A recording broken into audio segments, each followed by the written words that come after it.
9:35, welcome back to CTV Morning Live, our Ask the Expert segment with Nick Antaya from Ottawa Physiotherapy and Sports Clinics. We were talking dizziness and vertigo, and we're going to continue the explanation, but we think this next caller, Carol, who's on the line, will have a question that will kind of bring in some more information as to some of the treatments and what we're looking at. So, Carol, good morning. Good morning. What is your question for Nick? Okay, I had chronic vertigo about 5-6 years ago. It lasted almost a year. I had to do some special exercise. My crystal in my ear, they said, got kind of loose. I don't know the explanation that they gave me. So everything was okay. And then I went and hurt my neck, and I lifted my bed, unfortunately, crazy me with my head, trying to keep it up with my head, and I hurt my neck, and the vertigo started again. It started when I got out of bed, when I went forward. I'm just wondering, could this be caused now by my neck? Absolutely. So this is where the diagnosis becomes really important. So right away, you just gave me about 2 minutes of information, and likely the first thing we would look at with you would be more the neck itself. All right. So there's a few causes, like I said, that can cause the potential vertigo, Carol. So one of them would be the inner ear, that vestibular apparatus. But in terms of you per se, if you injured the neck and right away you had an increase in terms of the vertigo systems, the odds are that the symptoms themselves are coming from the neck.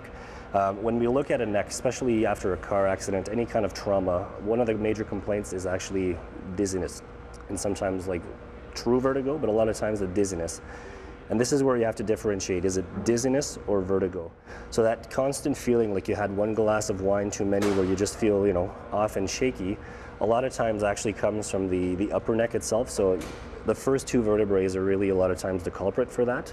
And then when you tweak them, it can basically linger all the time where you just feel like a steady feeling of being off.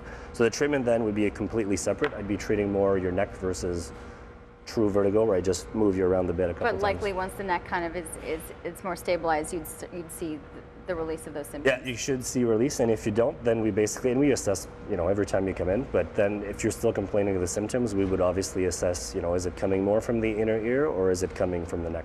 Well, hopefully Carol has an answer, and at least is looking at that as an opportunity, as a possibility. Yep. Do we have Maureen on the, all right, so Maureen, I do believe, is on the line. Good morning, Maureen. Yes, good morning. My subject matter is tinnitus.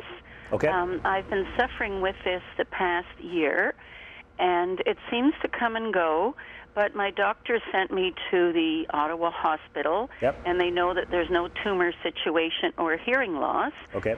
So they're yet to figure out why it started and if it can be stopped, but there's a possibility, they said, of treating it with physiotherapy, but this is just new that I, went to the Ottawa hospital, so I haven't started on any treatment of any type with my doctor yet. So I happened to see you were on the program this morning and wondered if there's any type of treatment that would be effective for the treatment of tinnitus.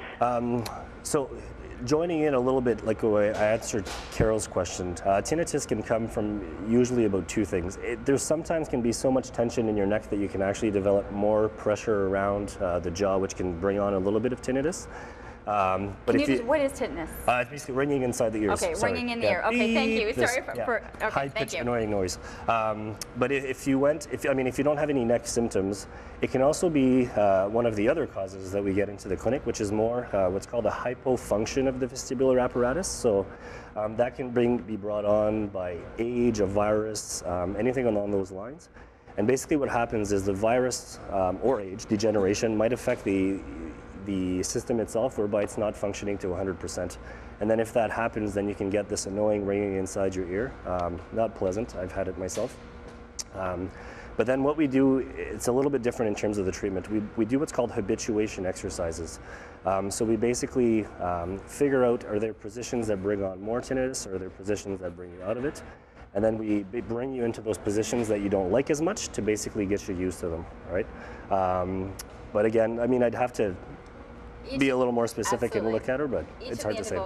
They're all individual cases, but it gives people an idea of what they're looking for. You can get help. You just, Well, people can make the call and check out the information. Ottawa Physiotherapy and Sports Clinics. You can check it out, www.optsc physiotherapyvertigo.com.